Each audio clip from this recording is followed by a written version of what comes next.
Salam sejahtera. Isu hangat petang ini, saksi mengaku sengaja tak musnahkan laporan asal 1MDB. Berita sepenuhnya, bekas Ketua Audit Negara Madinah Muhammad memberitahu mahkamah dia membuat keputusan untuk tidak memusnahkan salinan asal laporan audit 1MDB kerana mengandungi bukti material mengenai syarikat pelaburan milik negara itu. Saksi pendakwaan ke-12 itu memberi keterangan lisan semasa perbicaraan mengenai laporan audit 1MDB hari ini terhadap bekas Perdana Menteri Najib Razak dan bekas CEO Syarikat Terbabit Arul Kanda Kandasamy. Semasa prosiding di hadapan Hakim Mahkamah Tinggi Kuala Lumpur Muhammad Zaini Mazlan, Madinah berkata dia membuat keputusan untuk tidak memusnahkan laporan audit 1MDB dengan Tera Air 09 selepas pertemuannya dengan juru audit dari Jabatan Audit Negara JAN Nur Salwani Muhammad pada Mac 2017.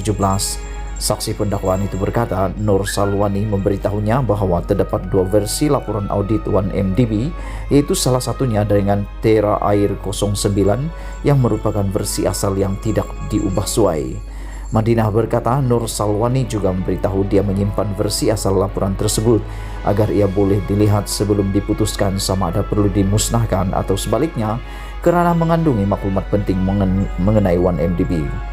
Saya merujuk kepada dokumen laporan audit 1MDB bertanda Tera Air 09 dan saya mengesahkan ini adalah laporan audit 1MDB yang telah dimuktamadkan yang ditujukan oleh Nur Salwani kepada saya. Saya mengesahkan bahawa Tera Air 09 pada setiap halaman laporan menunjukkan bahawa ia adalah laporan ke-9 daripada 10 salinan yang telah dimuktamadkan. Saya kemudian membuat keputusan untuk tidak memusnahkan laporan asal ini kerana ia mengandungi maklumat material dan bukti mengenai 1MDB, kata Madinah. Jadi bukti pihak pendakwaan. Tambahnya, susulan pertukaran kerajaan daripada BN kepada PH pada 2018, dia menyerahkan salinan laporan audit Tera Air 09 1MDB kepada Majlis Penasihat Negara yang ditubuhkan kerajaan, polis dan Suruhanjaya Pencegahan Rasuah Malaysia SPRM. Salinan itu menjadi salah satu bukti utama yang digunakan oleh pihak pendakwaan dalam kes pengubahsuaian laporan audit terhadap Najib dan Arul Kanda.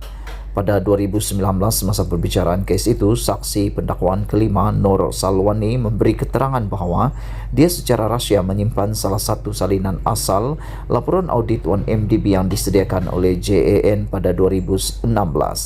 Dia memberi keterangan bahawa Ketua Audit Negara ketika itu, Amrin Buang, mengarahkan supaya semua salinan dimusnahkan untuk mengelakkan kebocoran. Hanya salinan yang diubah suai telah diserahkan kepada jawatan kuasa kira-kira wang negara PAC. Salinan laporan audit Nur Salwani mengandungi Tera Air 09. Dokumen itu telah dikemukakan sebagai bukti dalam perbicaraan. Najib didakwa menggunakan kedudukannya untuk mengarahkan pindaan dibuat pada laporan akhir 1MDB, audit 1MDB, sebelum dibentangkan kepada PAC bagi mengelakkan sebarang tindakan terhadapnya. Dalam tuduhan bersama itu, Arul Kanda pula didakwa bersubhat dengan Najib dalam membuat pindaan tersebut. Pertuduhan didakwa mengikut Seksyen 23 dalam kurungan 1 Akta SPRM 2009 yang memperuntukkan hukuman penjara sehingga 20 tahun dan denda tidak kurang 5 kali ganda nilai suapan atau RM10,000. Mengikut mana-mana lebih tinggi, pihak pendakwaan berhujah bahawa keputusan untuk membuat pindaan itu dibuat semasa mesyuarat 24 Februari 2016 di pejabat Ketua Setiausaha Kerajaan ketika itu, Ali Hamzah.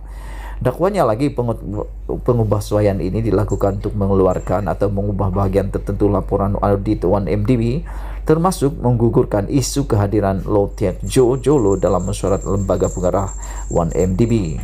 Isu lain yang didakwa digugurkan daripada laporan audit 1MDB ialah dua penyata keuangan 2014 yang bercanggahan maklumatnya mengenai syarikat tersebut. Selain Ali, Amrin dan Arul Kanda, individu lain yang hadir pada mesyuarat itu ialah Sadatul, bekas Ketua Setiausaha Sulit Najib, Sukri Saleh dan Wakil Jabatan Peguam Negara Zulkifli Ahmad. Sekian dulu untuk kali ini. Jangan lupa tinggalkan komen Anda, tekan butang subscribe dan kita jumpa lagi. Bye-bye.